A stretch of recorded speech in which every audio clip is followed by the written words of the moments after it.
Monggo. Ya.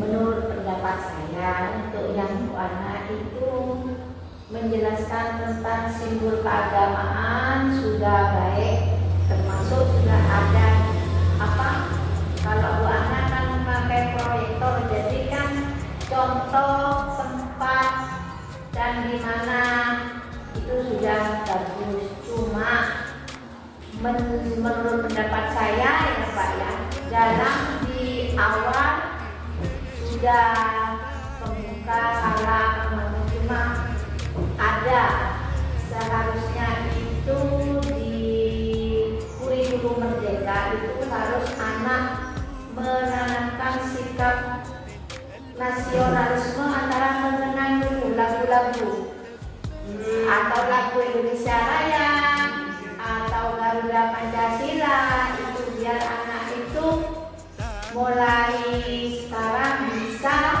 menanamkan sikap atau nasionalisme.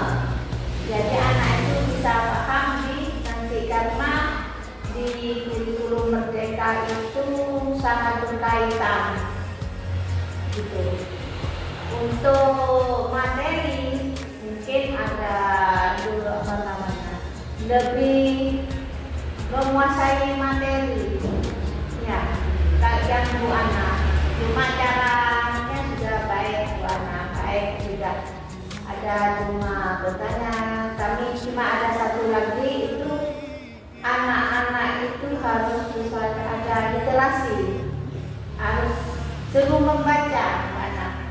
Karena kan kelas 1, kelas 2, kelas 3 itu masih, kalau mungkin kelas 4, kelas 5 mungkin sudah ada yang sudah belajar pintar membaca gitu Bu Ana. Hanya itu aja dari saya Bu Ana. Ya, ya. Jadi guru itu tidak menuntut kita yang membaca terus. Biar anak. Contohnya itu tadi kayak Bu Ana, cuma bagus sudah Bu Ana, bagus sudah Bu Ana. Cara mengajarnya bagus, cuma itu hanya betul apa ya? Ya namanya manusia kan tidak ada yang sempurna, ya itu namanya ya. Itu banyak.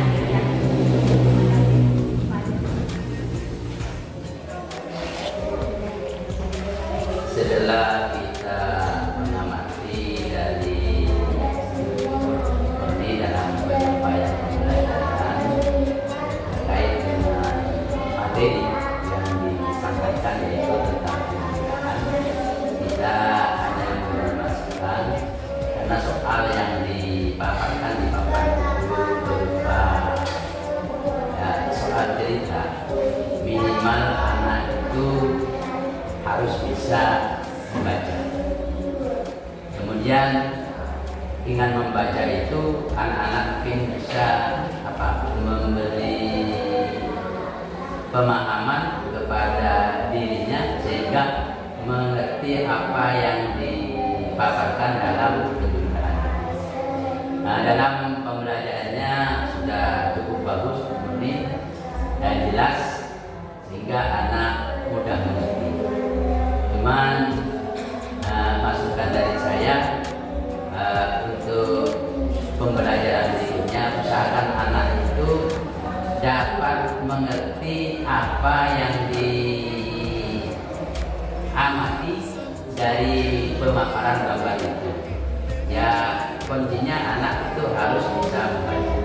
Dan alhamdulillah kelas 1 di semester 2 ini anak-anak sudah bisa membaca semua, sehingga dalam penyampaian materi yang merupakan materi itu berupa cerita, penjumlahan cerita, sehingga anak dapat melaksanakan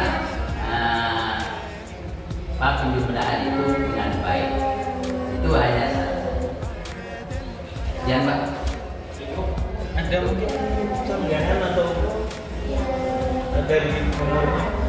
Ya Pak, saya setuju dengan pendapat Pak Fadil, karena kenapa kita membuat soal cerita itu yang kita itu menuntut anak bisa membaca Pak, mestinya literasi juga. Jadi anak walaupun dikasih